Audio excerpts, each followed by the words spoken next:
is the last time we've had a democratic process? You think Americans are always going around saying, I sure would hate for my health care to be paid under a single payer program where I pay less in taxes and at the point of service, I get treated for free. I hate that. No one is saying that.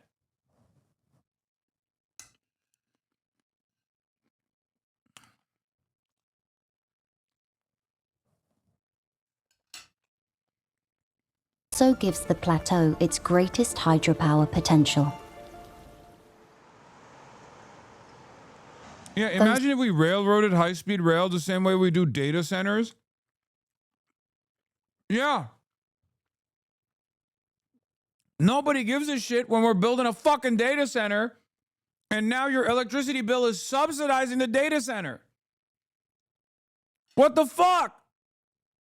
Following the project say China's ambition is not just to tap this power, but to utterly dominate it.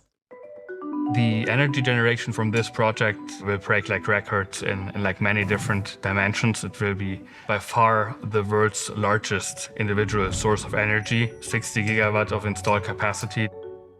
The Chinese government has said that this will generate about 300 billion kilowatt hours a year. That's more than the UK uses an entire year. It's also about 3 times more than the Three Gorges generates.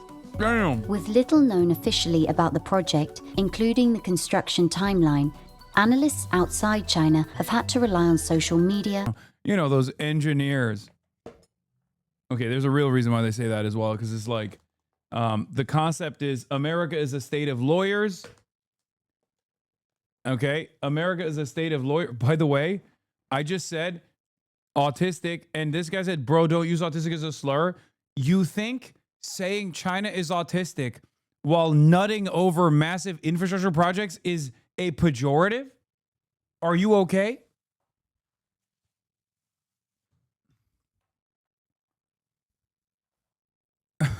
Are you insane? There is literally nothing going on here that would indicate that I'm using this as a negative. I'm using it as a positive. Anyway, the point I was making is the reason why they say that is because all of the highest ranked party members inside of the committee they all come from like engineering backgrounds, whereas in America all the fucking politicians are lawyers. That likes to build its way out of problems. The dam, to some extent, is an extension. The Politburo Standing Committee are all big brains. Well, Donald Trump is the president in America, so in US dollars. And that compares to the Three Gorges when it was dog.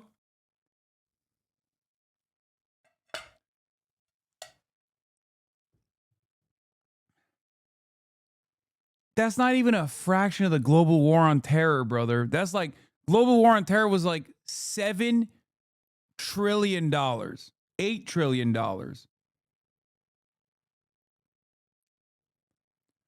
$167 billion is like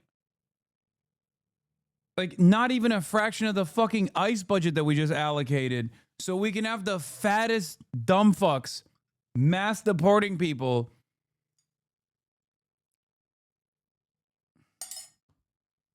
Yo, this shit sucks, dude. Build completed back in the 2000s. It ended up at a cost of about $37 billion. So this is 4 to 5 times as much as that. But experts say for China, this project is not just about generating power. It's a core tenet of its national economic strategy. China is an engineering state. And one of the things that, having an engineering society in China has done is that bro, okay, we get it, bro. You're trying to say they're autistic. I understand. Okay? And I agree. You don't have to act like, oh yeah, China is what we like to call an engineering state. That's all you need to. What more can I say about that, But yeah, I think Xi Jinping is a chemical engineer, I think. Like they're all engineers. I think every single person in the standing committee it comes from an engineering background. Every single one.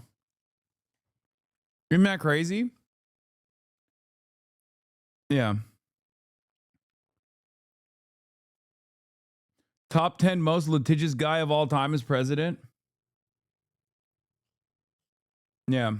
Politburo Standing Committee of the Chinese 20th Politburo Standing Committee of the Chinese Communist Party. Does it say? Academic feats. Doctoral degree in Marxist legal studies, undergraduate degree in chemical engineering. Undergraduate degree in agricultural mechanization, graduate program in engineering management, graduate program in world economics, master's degree in business administration. Undergraduate degree in philosophy, boo. Graduate program in currency and banking. Lame.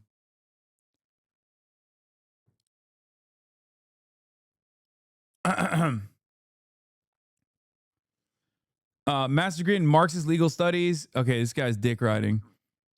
He saw she and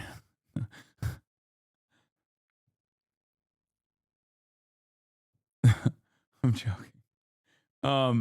So you were wrong. Wait, what? So I was wrong. There's only one person so far that has a philosophy degree. What are you talking about? This person has an undergraduate degree in French, international politics, and legal studies. So it's two people. Undergraduate degree in political education, postgraduate degree in economic law, doctoral degree in political economy. Okay, it's 3. Bachelor's degrees in engineering. This guy is a 2. This guy's a literature. Li Shi is a literature. Graduate.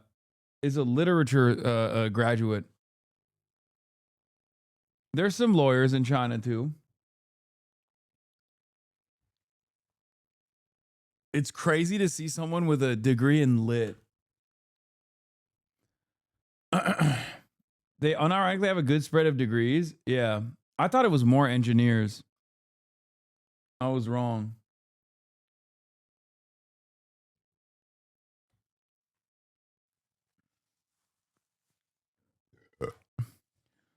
Our education secretary is the wife of the person who owns WWE. Isn't that cool? She also got thrown through a table at one point on television. So at least we have that. Oh my God, we are literally idiocracy, bro. We are unironically idiocracy. That is the most like, wow. Wow. Yeah, our president wasn't home alone. And is a con man. Isn't that cool? The FBI director was a podcaster. The deputy director of the FBI was also a podcaster. The attorney general for Washington, D.C. is a Fox News host. The secretary of war, formerly known as the secretary of defense, is a drunk rapist who also was the weekend team at Fox News. The person in charge of HHS is also a alleged rapist and possibly bringing about the plague everywhere he goes. To be fair, RFK Jr. low-key is one of the only credentialed people in the administration. It's just that back when he actually was doing great work, he was doing climate advocacy and legal work, like pro bono legal work for indigenous populations. And he is a lawyer who actually used his law degree for good, except then he got a brainworm.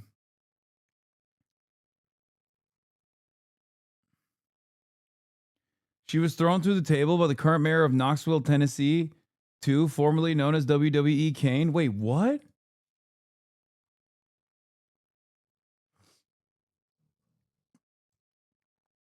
Are you fucking with me or are you being serious?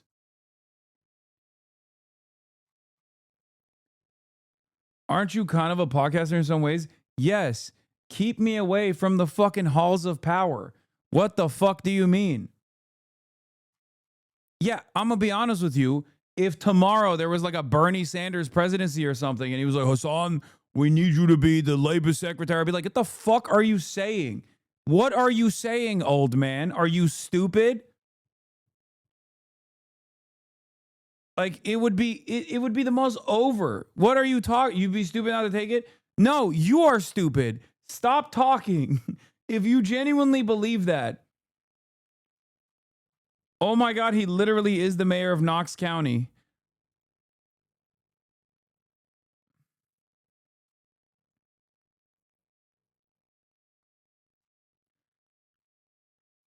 I'll take an ambassadorship to China. Here's the clip of Kane, the mayor of Knox, grabbing the education secretary by the throat. He just grabbed Kane Atwood McMahon. Oh, a shot to Kane. Kane is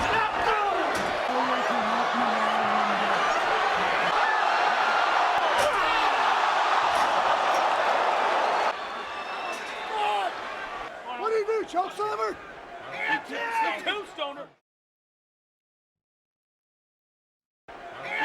That's the education secretary. And then we sit around and wonder why we're not beating China. Why China's fucking stealing our lunch money. I wonder why, dude. Of China's bias towards production, towards investment.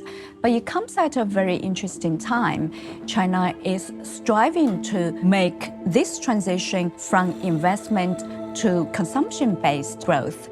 So the dam at this point would provide a critical demand boost at a time when consumption and investment have been weak.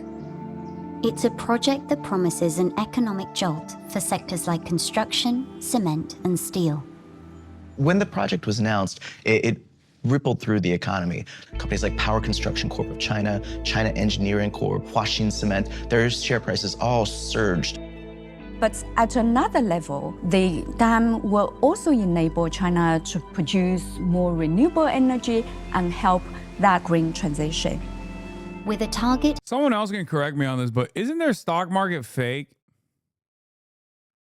as well? Like, it's not like it's not real. It exists, but ours isn't.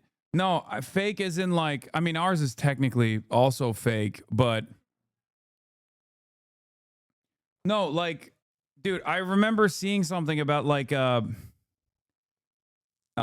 was like a stock that was blowing up in the Chinese stock market, and it was blowing up because it was like the name of like a furniture company or something, but it was blowing up because people were just like buying stocks. They buy stocks off of like name. Like they don't care. Like there's no, it's not real. It's not like a real upwards. No, I'm not talking about Evergrande. I'm talking about like a totally separate thing. You sure it's not anti-China slop? No. No, it's fake, but in a different kind of way. Where it's not like a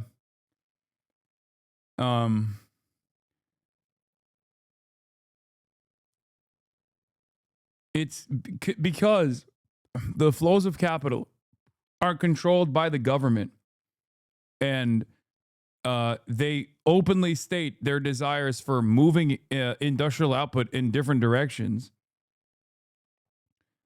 It's not this like gambling that it's not the same as like gambling on the American stock market.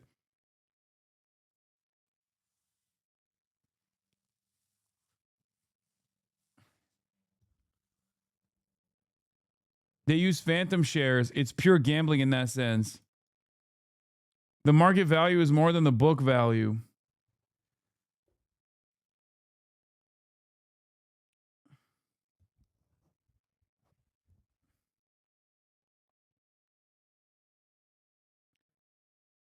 It's also, it's not, I don't think you're like purchasing ownership over the companies is what I'm saying. Because ultimately there are a lot of companies that are just majority owned by the government.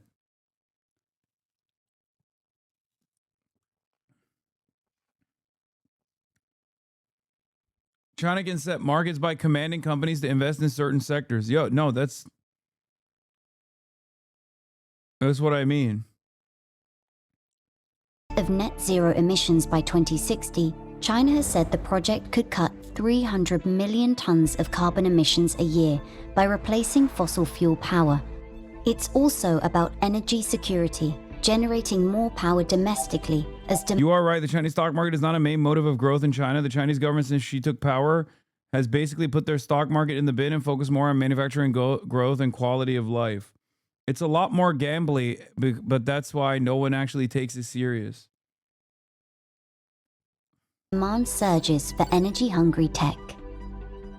But building this record-shattering mega project in one of the most remote and geologically unstable regions on Earth tests the boundaries of modern engineering. In order to build a dam like this, you're dealing with intense energies and intense altitudes. Landslides, freezing, malfunctioning equipment, people falling off the side of mountains. They are building this massive project on a site where 6 tectonic plates connect up. That makes this one of the world's most earthquake-prone regions. In fact, in 1950, a magnitude 8.6 earthquake, one of the largest ever recorded in human history, occurred in the area. For the last 40 years, China has developed the best hydropower engineers in the world by far. They're not magicians, and they can't stop tectonic plates, and they can't stop earthquakes. So that's a massive danger. And even if the earthquake doesn't happen, these type of projects tend to have slow disasters happen within them. So they seep plastic and concrete into the surrounding environment, and that changes the entire environment of that place slowly over time. Bro, sounds a whole bunch of haterade up in this bitch. You know what I'm saying? Yo, why are you hating? Why are you hating?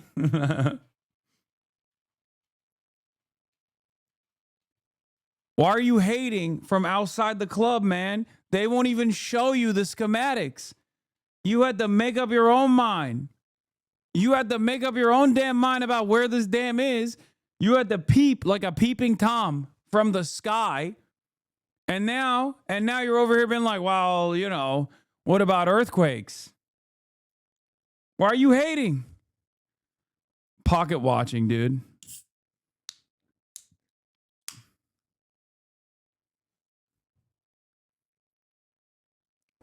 The International Campaign for Tibet also warns that dam projects frequently displace thousands from ancestral lands and sever traditional livelihoods with little consultation or support.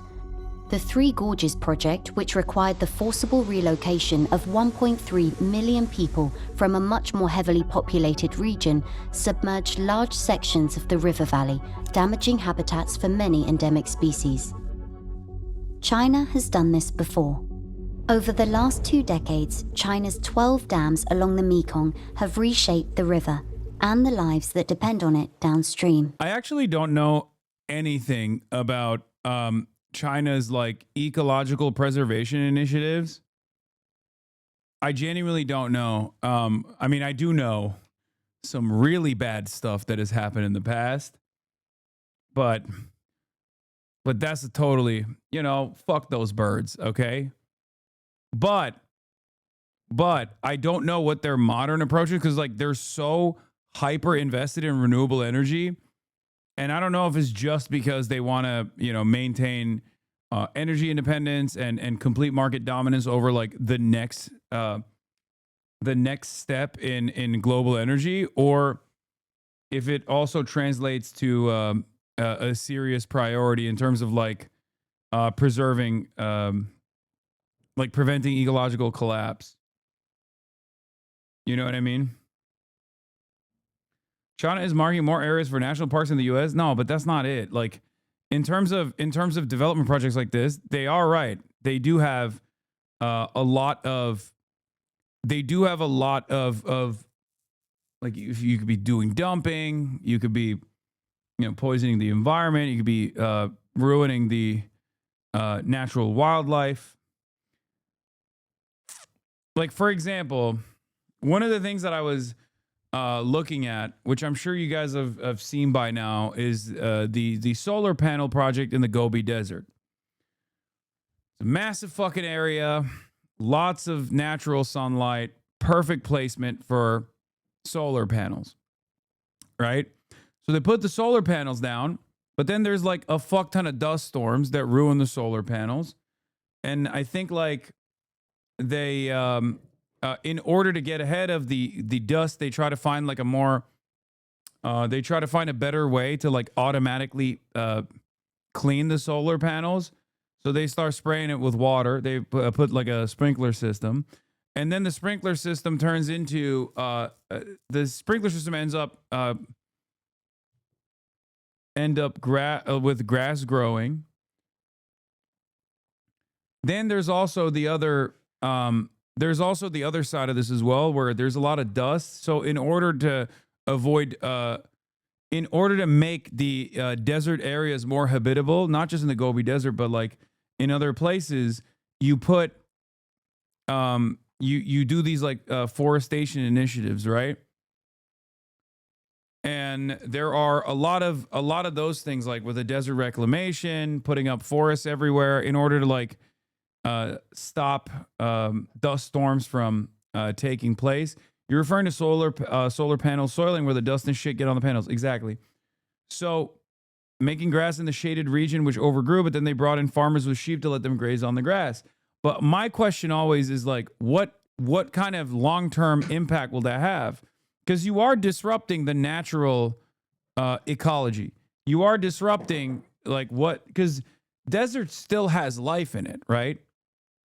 When people say like, oh, they gave life to the desert, okay, but the desert still had life in it. It's just had different life.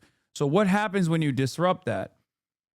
And I don't know. I don't know if they like think about stuff like that at all, or if their renewable energy initiative is just simply their renewable energy initiatives are simply for energy dominance and not much else. Even then, even if it's for energy dominance, it's still a good thing to move away from the oil and gas industry. But I don't know how much emphasis they place on preserving the natural wildlife. We need Maya on this. What the fuck is Maya going to know about Chinese ecology, Chinese conservation? Like, no disrespect. Maya is the GOAT, and I love her, and she's amazing when it comes to, American climate or the American preservation stuff. But I don't know. China is probably a little bit more complex, no? It's not like they're destroying deserts, just reversing the effects of desertification. No, I know, but I'm saying, what kind of long-term consequences might that have? Are they investigating it? See what I mean? I'm not doing an at what cost thing. I'm just genuinely wondering. I don't know. This is not an area that I have any knowledge over.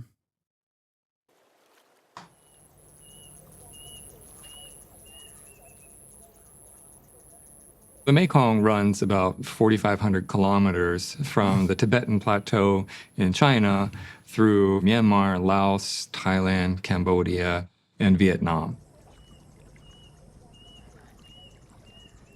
This river is the lifeblood of people for those countries. Tens of millions of people rely on natural resources that come right out of the river. China doesn't share information on its dam building with the downstream countries of the Mekong. It doesn't let the countries know the designs of the dams, how they're going to be operated when ground breaks, when the reservoirs start to fill, let alone how they're operating in real time. Those who study the river say this has left communities in the dark and unable to rely on the river's seasonal floods and droughts. The Mekong is mighty because of its seasonal flood pulse. And this flood pulse drives the Mekong's fishery. I think if any political party has experienced with unintended consequences, is the party that fucked up their agricultural system by killing a bunch of sparrows. Law, true. But that's why I jokingly said I don't know what their actual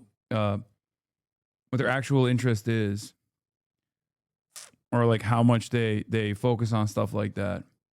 It drives the agricultural production. Because, like, on the one hand, zero carbon emissions is, like, obviously, like, on the one hand, renewable energy is clearly something that they're dominating in. They obviously do care about climate change. Okay. So from that angle, they are doing more than any other fucking country. As a matter of fact, the reason why other countries are doing more in terms of renewables is directly because of China, because of their their manufacturing, where they're overproducing. I was just wondering what it is. I wonder, like, how much of that is also an emphasis on the ecology. What dams do is reduce the peak. At times, they can reduce the peak downstream by 20%, 2,000 kilometers away.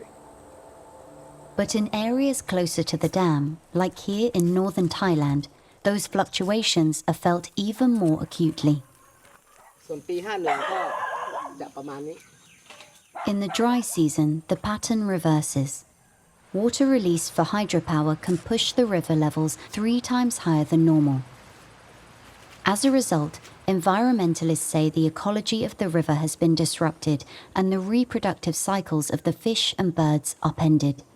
What were once thriving fishing villages are now diminished.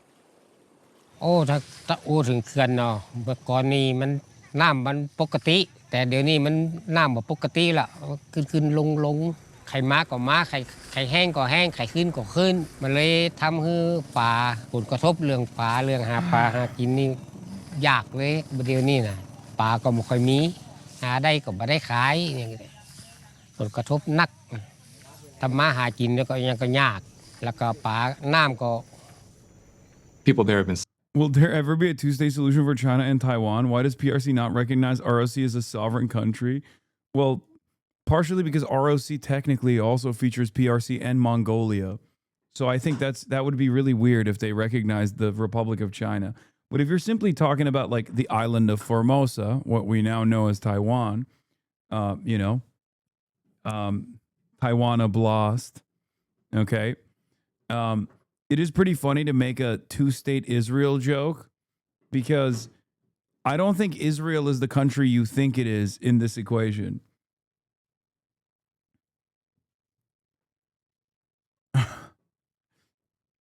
The Israel in that situation, at least according to Mao Zedong, is Taiwan.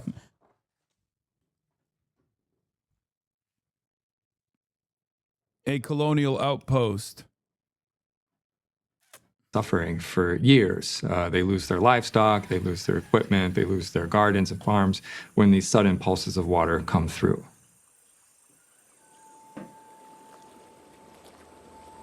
It's the same lack of data and transparency. Imagine covering U.S. history like this. Yeah, we genocide the native population for manufacturing and agricultural progress. Big whoop law. Wait, what? Genocide the native population? What are you talking about?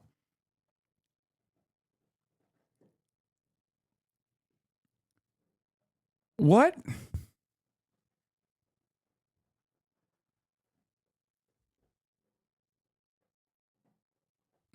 I'm so... We do cover U.S. history like this. But I don't know. I'm confused by what you were saying. This documentary, not you. The documentary didn't even fucking say that. First of all, this is not a pro-China documentary. This is a this is a Bloomberg original from 7 days ago. It's not a pro-China documentary at all. They're doing a China is putting together one of the largest one of the largest dams the world has ever seen. What, 5 times the size of Three Gorges Dam? But at what cost? They're doing the at what cost thing. But even then, they haven't even said the cost is genocide. You kind of came up with that. I don't know where. Concern downstream from the lower Yarlung hydropower project in India and Bangladesh. While India's Brahmaputra River is fed by other tributaries too, experts say nearly 40% of its fertile sediment comes from the Yarlung Sangpos Gorge, sustaining millions of lives and livelihoods. Both countries have come to China and said that they want more information about it. They want to know what the downstream effects are going to be.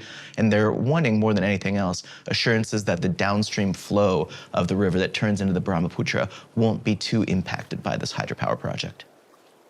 The border here has long been disputed, and reports suggest officials in New Delhi fear Beijing could weaponize the water, controlling it for political leverage.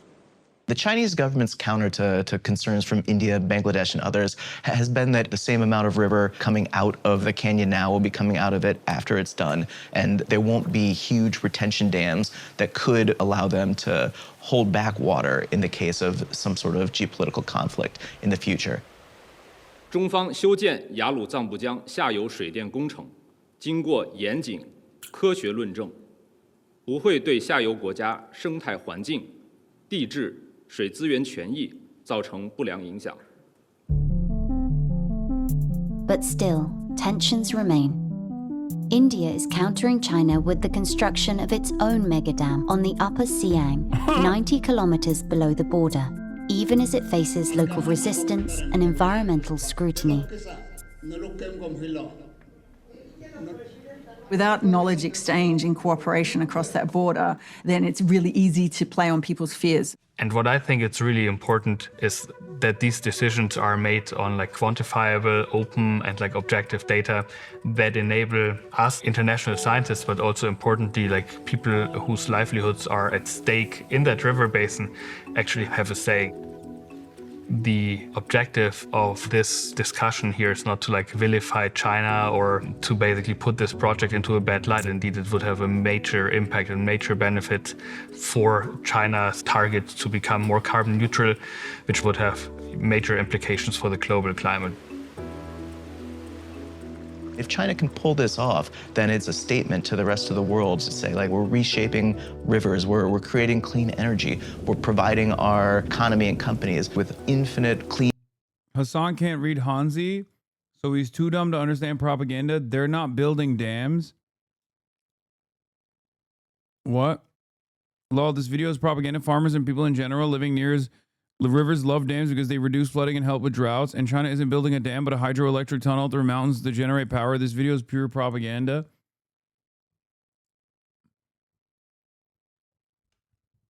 China isn't building a dam, but hydroelectric tunnels. Please stop repeating propaganda. I am Chinese.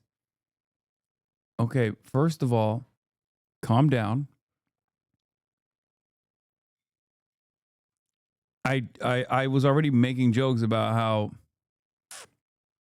the video is literally saying like, well, it'll provide energy for so many people, but also at what cost? And secondly, once again, calm down. I'm not even, I'm not saying nothing negative. I spent the first half of the video nutting over the massive infrastructure project. Calm down. All right, so there are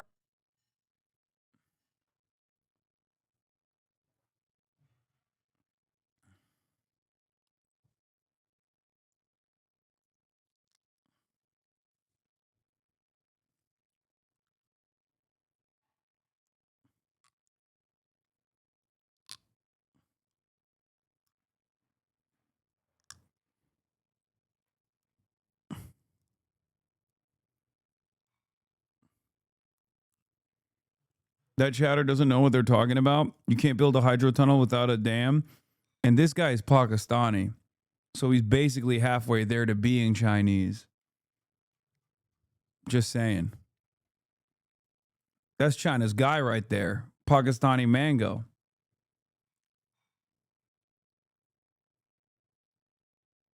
See, he doesn't even deny it. He said, yup.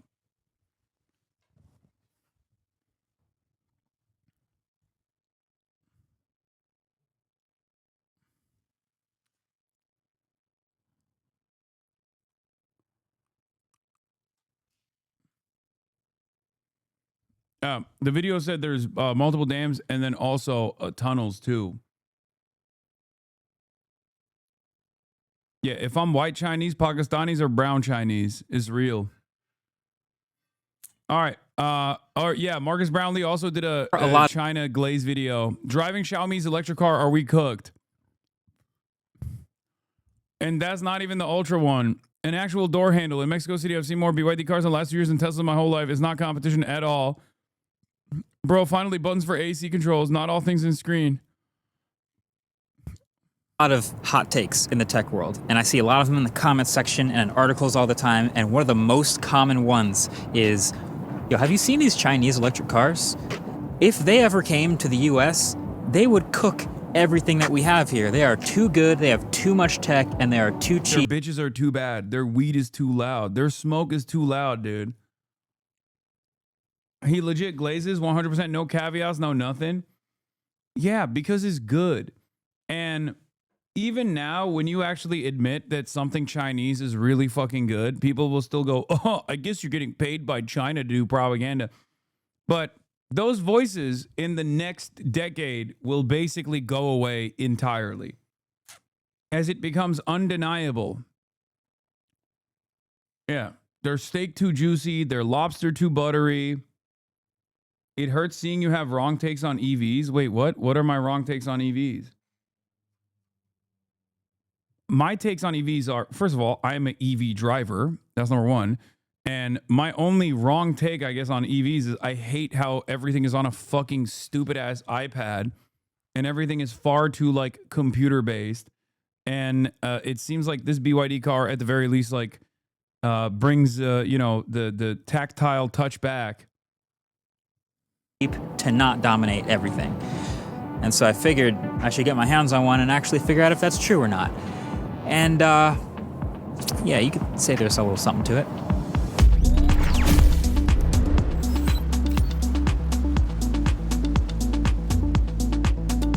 There are so many crazy things I've learned about this car while I've been testing it, but let's just start with the basics. This car here I've been driving for the last 2 weeks is called the Xiaomi SU7. Yeah, that Xiaomi. So the Xiaomi that makes basically everything in China: tablets, headphones, robot vacuums, printers, appliances, and smartphones. And they even refer to the trims of this car as the SU7, SU7 Pro. How fast can a Chinese EV do in a school zone? No, no, Marcus, don't do it. Don't do it. Don't test out the limits of the speed in a school zone. SU7 Max and SU7 Ultra. So this here is the SU7 Max, and this retails for about 299,000 Chinese yuan, which actually converts to about $42,000 US, which is gonna be a lot more. Dude, just fucking wait, dude. Dude, 42 grand for a car, and then you look at the car and you're like, what is the like comparison model to this in America? And then you realize, oh my fucking God, this shit is so ass. Impressive in about 5 minutes. So base specs, this is a fully electric 4-door sedan, 101 kilowatt hour battery, dual motor, all-wheel drive, 673 horsepower, and 320 miles of range. Already, those are specs on paper on the level of like a Tesla Model 3 Performance, which today costs like $55,000. Now, looking around the outside of this car, it looks like a pretty reasonable car. I think a lot of people would agree. But that's the thing. This is Xiaomi we're talking about making this car. And they're not a car company, which means they don't have any previous designs that they have to pay homage to or any traditional lines and shapes that they have to keep around, which means a little bit less prestige, yes, but also a little bit more freedom. Because I see them taking stuff from all over the rest of the car industry in this car. Like these headlights, for example. That is very much a McLaren-looking headlight. And they have Lotus lines on the hood here. And then as you get back, even more. Kind of looks like a Porsche Taycan from the side profile, if I'm not crazy. It has these thin bezels like the Polestar, and then a thicker taillight across the back, which kind of looks maybe like a Lincoln or some others. And then there's a fully active wing on the back that kind of looks like a Mercedes AMG GT. All of these are more expensive cars from more premium brands, and so they kind of meld them all together into one car with this kind of unique purple color that honestly I think looks pretty good. And we're not even on the inside yet.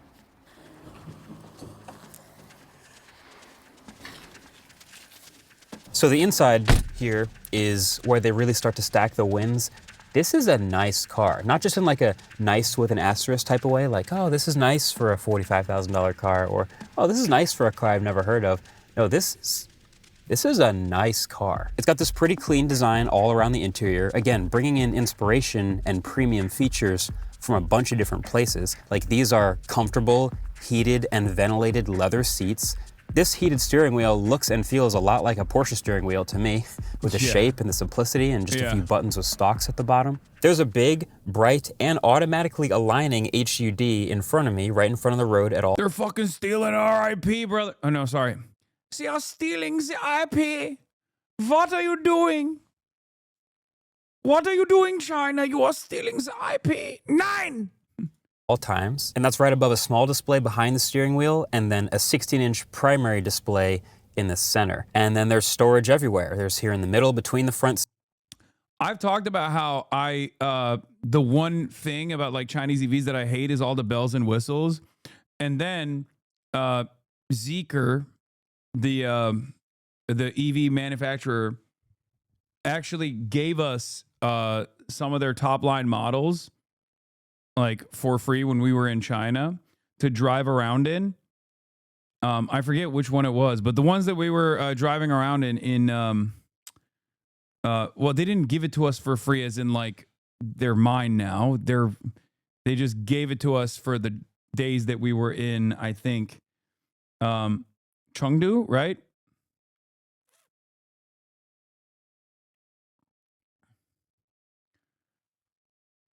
And I take back everything I said about the bells and whistles, because a lot of the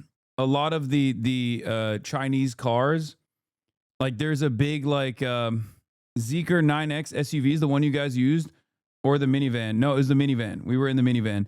And let me fucking tell you, okay, I actually like the bells and whistles now. I take back everything I said, because holy fuck, dude. Those cars are insane. Yeah, they had the massage seats. It was crazy. It was fucking crazy, brother. Seats where they've also cleverly stored a flashlight powered by the car's battery, kind of like Rivian. And believe it or not, a tasteful amount of real hardware controls here. There's a power on-off button right here. There's temperature controls up and down, fan speed up and down at my fingertips. You can also put the... Bro, this is literally the exact same. Both of these are the exact same image straight out of the Porsche. Maybe it's the same in other cars too, but this is straight up like this is the exact same. It looks identical to the Taycan. It doesn't in the Taycan. There's no. I don't think there's buttons in the Taycan for boosting the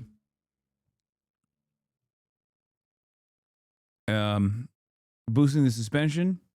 Wing up or down at the back of the car, and there's a lift height because there is, of course, an adjustable air suspension. Up at the top, there's a pair of air-cooled 50-watt wireless chargers because, you know, if you got a Xiaomi car, you might as well have a Xiaomi phone with 50-watt wireless charging to match. So those go up there. There's also a huge tinted glass panoramic sunroof over my head. Very nice feature. The headliner is all Alcantara everywhere. And there are 25 speakers in this car that sound really good, and ambient lighting everywhere that pulses to the bass of your music in the colors of the album art of the song that's... Yeah, this is the type of shit that I think is like too much. I still think this type of shit is too much. Like, I can't get myself to care about that. That's like, ugh, whatever. Playing, because it's connected to the car and it just knows that type of thing. And that's not even mentioning the backseat experience of this car, which is also really nice. Those screens for the rear passengers are Xiaomi tablets, because of course they are. I haven't even driven it yet, and it's already feeling like a $60,000, $65,000 car. But there are not one, but two really cool features I've never seen in any other car that are in this one. So number one is the software. The software is so good. This feels like a preview kind of like what Apple might have done if they'd made an Apple car. I say that because it's super smooth, just like a smartphone, but also it's a car made by someone who makes a phone. And so the car plugs right into the Xiaomi ecosystem in so many ways. There's a wireless charger, but also wireless screen mirroring. It connects to various other Xiaomi smart home accessories like security cameras. You can sign in. One of the most surprising things for me was how much the Chinese love Tesla still. And I guess I kind of understand it because, like, you know, they They let Tesla operate in the country. It's like a premier. They don't like it as much anymore, but they still got a lot of motion. Tesla still has a lot of motion. I guess partially because they don't have, Twitter out there, so they don't see what Elon is getting up to. You know what I mean? Also, to be fair, Elon does talk a lot of shit about every non-white minority except for the Chinese. I wonder why. I wonder why Elon never talks shit about China. To them with the car with your account, so everything from text messages to map directions are all syncing from your phone. And hey, if all else fails, thankfully as a backup, this car also happens to have wireless Apple CarPlay, and it's nice. Oh my God, I just realized something. Elon Musk is literally a Chinese spy. He's destroying the Western world by getting every Western government to collapse in and of itself by propping up the most incompetent fascist charlatans into positions of power and allowing the Western liberal capitalist world to collapse in and of itself. Yilong Ma is real. I mean, seriously, I've joked about this before, but it's like, if you want to actually destroy, if you want to like genuinely terrorize the Western world, if you want to genuinely destroy America, vote Republican, right? There is perhaps no better way to accelerate the demise of American empire. And I guess technically Elon is doing that, and not just in America. He's doing that everywhere. I think it is the biggest, nicest window of wireless CarPlay I have ever seen in a car. I think probably my favorite example of the software being incredible in this car is you see the speaker and the headrest behind me. When I'm driving and my phone is paired to the speakers in this car and I'm navigating, you know that part where like you're driving and the music's getting pretty good and right as the bass is about to drop, the navigation voice comes on and interrupts it? That's true. I did write this. This is a thing that I said. Republicans did more damage to America after 9/11 than Al-Qaeda could ever dream of. That is a real quote from Hasanabi Piker. Bars. One of my best. And I stand by it. That never happens in this car because it separates out the voice from the navigation and puts it just in that speaker behind me while all of the rest of the music and the sound in the car stays exactly the same. So as a driver, I hear the voice saying, turn left, turn right, but everything else, including the music for all the passengers, stays sick. That is my favorite software feature I've seen in a car in a while. So the software being awesome is the one thing, but the second awesome... As a non-American chatter, the USA is not an empire, lol. We don't care from down under. Brother, we literally own your country. Your country houses one of the largest CIA bases on its soil. What the fuck do you mean? Pine Gap, baby. We own. Bro, I am from the Cook Islands.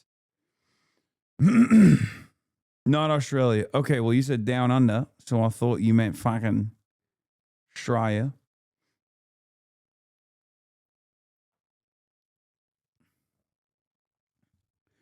Listen, you said down under. My mistake. But America owns is close enough. America owns you too, chatter. Thing is the modules.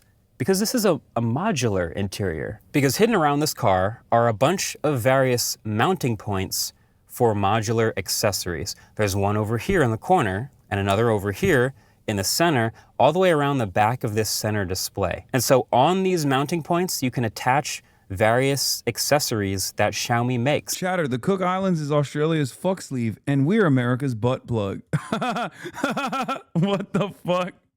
What a visual. Listen, inshallah, one day, Australia will be firmly under the protectorate of China, okay? They're making major gains. Australians don't even realize it. They're so hostile. They're so hostile to the ownership exchange, going from one daddy to a much nicer one, to a much better one, okay? At least maybe you'll get some infrastructure improvements, you know? America gave you nothing.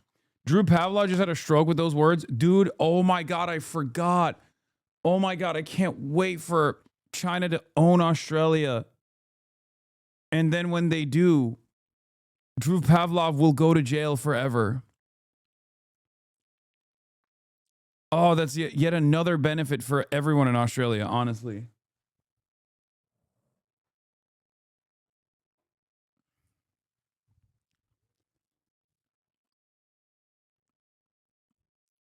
The gift that keeps on giving.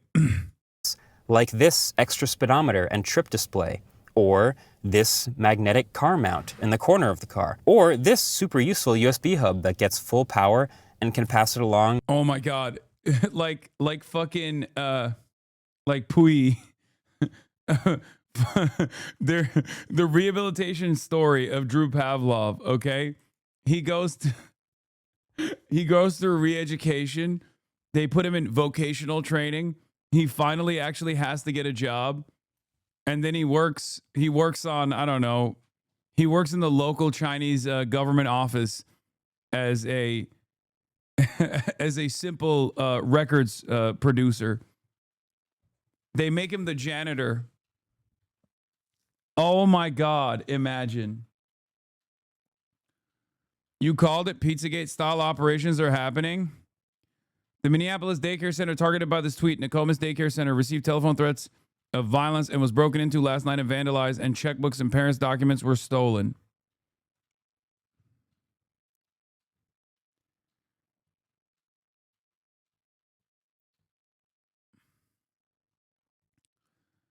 I don't like remembering that I live in America when we're doing, the daily dose of China, okay? China, what are you doing? What? What are you doing? What are you smelling over here? You already ate all the treats. You ate all the treats. You are so tall now, it's crazy. She just straight up is the height of the desk. Hello. Hello. I already gave you all the treats. I don't have any more. Fatty. Mogged. True. Through a cable to passengers in the backseat or wherever they want. There's also high-quality microphones that pair to the car for a karaoke experience, or even long-range walkie-talkies for some reason if you need to maybe shoot a video with the car and communicate with the camera car. What other car does this? I've never seen the ability to customize exactly how much hardware or how little hardware you have in the interior layout like Xiaomi does. I mean, they're not a car company, clearly, but they've come up with some really innovative things to make the car uniquely your own. You can make it maximalist. You can make it minimalist. You can do as much or as little as you want. And that'll, of course, fluctuate the price you pay, but hey, that's up to you. I think that's pretty sick. All of that is without even mentioning all the little stuff like the active noise cancellation in here, They're pretty open about it. They get together, they cover it, they recognize the issue, they have a plan. Oftentimes, they actually hit those targets way before the conservative estimate of when they'll hit those targets too. But the reality is, or at least the fascinating part about it is, they always say what they're going to do. And it's kind of funny because, like, we, for some weird reason, despite the fact that they have hit every single major target in their 5-year plans and in their 15-year comprehensive plans over and over again for like the last 50 fucking years, we still act as though this is a shock. Anytime a new 5-year plan is unveiled, the foreign policy heads will turn around and go, fucking idiots, dude. They'll never achieve this shit. And then they do. It's like, if you want to destroy China, which is already a strange thing that you would want to do. It's like, why? That's just a country, right? Like, the fuck's wrong with you? But let's say you're like, I'm a CIA agent. I want to destroy China so bad. They're giving you a gift every fucking 5 years. They just say, here is what we're gonna do.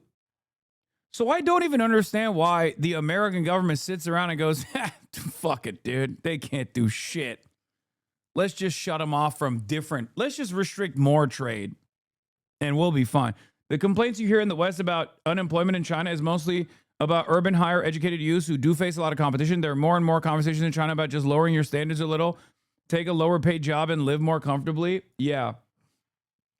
But that's not good either, because then it's like moving into the gigification, like gig economy or shit jobs in general that you're overqualified for. And then that's not good for, I think that's not good for development either, but it's a similar problem that exists in America too, obviously, except in America, you don't get comfortable when you get a shittier job than the one you actually trained for. Oh yeah, DD drivers recently got health insurance, so there's that. I know, I saw the uproar. That's the other thing. People will be like, oh, dude, China is not a fucking worker state at all, whatever, all this shit. Bro, they literally will fucking riot. The Diddy drivers were doing mass demonstrations. They stopped work. They shut off traffic. Same with the sanitation workers as well. That's another big like ordeal in China right now. Yes, Didi is their fucking Uber, okay? And their Postmates. Didi, D-I-D-I. God damn it, chatters. You're like fucking little babies. It's not really about gig work either, just not like a cushy office job.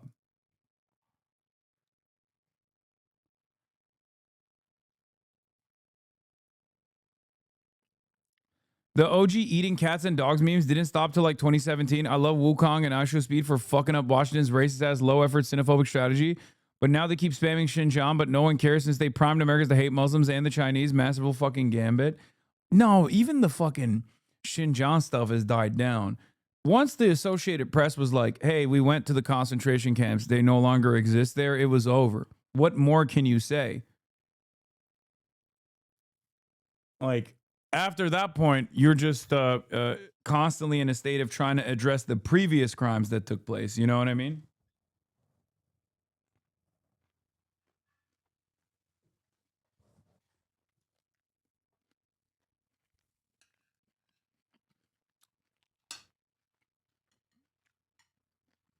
Homes a year.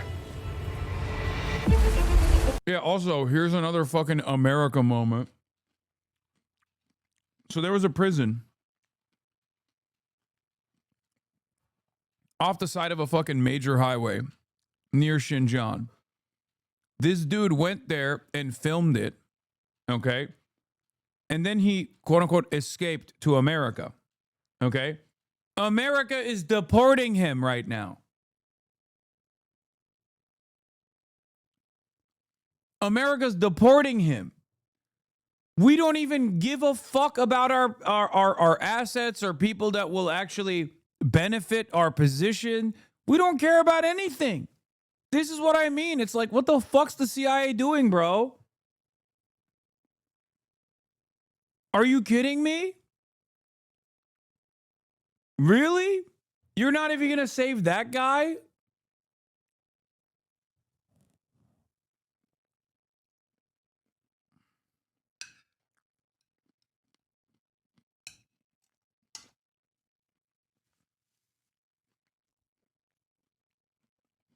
After that point, why the fuck would anybody turn around and be like, yeah, China's bad? Mountains that are still rising in one of the most earthquake-prone places on the planet. And that's not all. What happens here could affect hundreds of... Wait, what? I have an Uyghur friend who I know personally is literally his parents and multiple friends in Chinese prison. Some of them wanted to study in Azhar in Egypt and had to get papers. The consulate told them to travel to China and they got imprisoned. This is what I mean, bro. It's like, what do you do? What do you do in that situation? No, actually, like, why would you ever fucking, you have to figure out a different way to play ball. America will fuck you.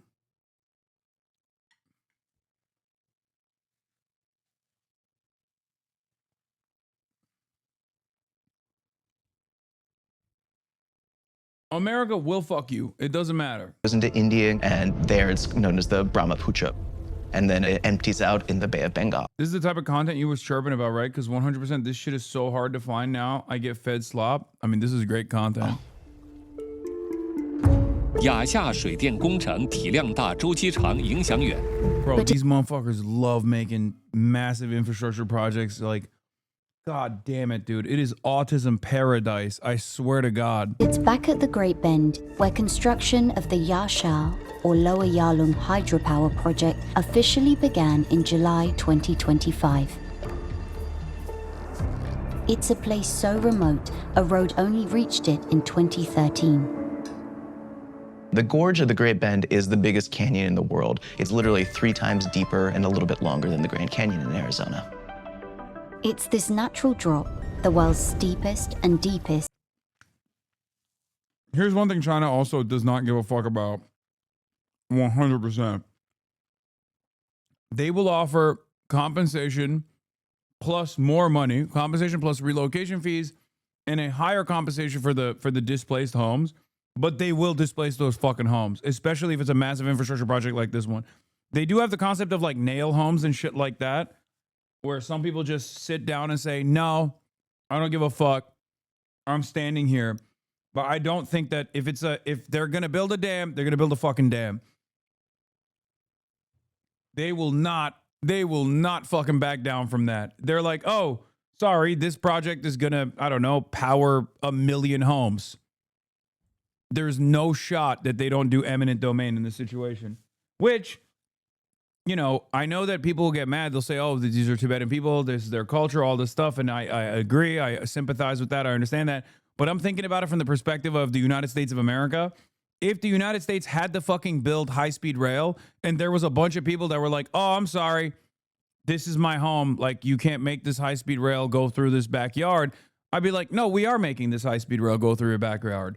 He said, don't ask me how I feel about treating NIMBYs in general, okay? I think we should imprison people. We should actually we in the United States of America, once we actually put it to a vote, right, and people actually pass a ballot initiative to like build, I don't know, social housing or something, we should still have those conferences, but it's actually a honeypot. So what I mean is, we should still have those like local council conferences to bring people in, right? And then listen to their demands. It's like have them talk about how reasonable their point of view is. How, you know, this is really going to ruin the culture of this neighborhood. It's going to ruin the environment. I really love bird watching. It's going to be too loud. The noise ordinances will be unbearable. And I'll be like, oh, that's perfect. That's perfect. Write down their names, and when they're trying to walk out of the conference, you arrest every single one of them, okay? That's what I would do, because democracy has already been established in that situation. We've already decided, we already voted on it, we're building fucking public housing. If you have an issue with that, that's not dictatorial. That's not dictatorial. You want to know why that's not dictatorial? Because we already voted on it. Sucks to suck, bitch. That's how it fucking works. I would do the conference and I would listen for the countless hours, perhaps the last hours where they draw a free man's breath. Okay? That is how much I fucking hate people that stunt all matter of different infrastructure projects, because many of you don't understand that this is a major fucking hurdle. If you love talking shit about how the high-speed rail project has never actually been achieved in California, we've spent so much money on it. If you want to know why, that's one part of it. That's one part of the fucking problem, okay? That's one part of the problem. Do you want fucking high-speed rail, or do you want a bunch of chirpers, okay? Because if you want high-speed rail, you got to fucking jail the chirpers. As long as democracy has been established, and through the democratic project, people have actually decided to develop high-speed rail.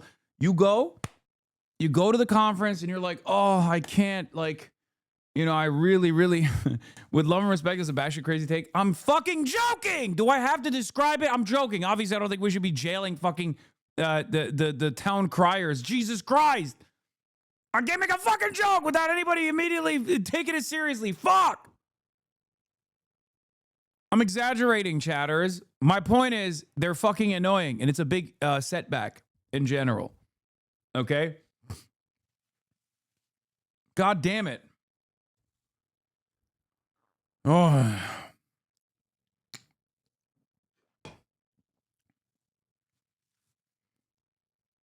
But for real though, if you want to know what a major setback is, it's private-public partnership. Okay, private-public partnership is always an issue, and the other issue is people like this, people that turn around and fucking offer serious setbacks. I fuck with that joke. We should do it for real though. Yeah, I'm joking. Wink and a nod. No, I'm kidding. I don't think we should jail people for expressing their distaste, but we should just not listen to them. Okay, how about that?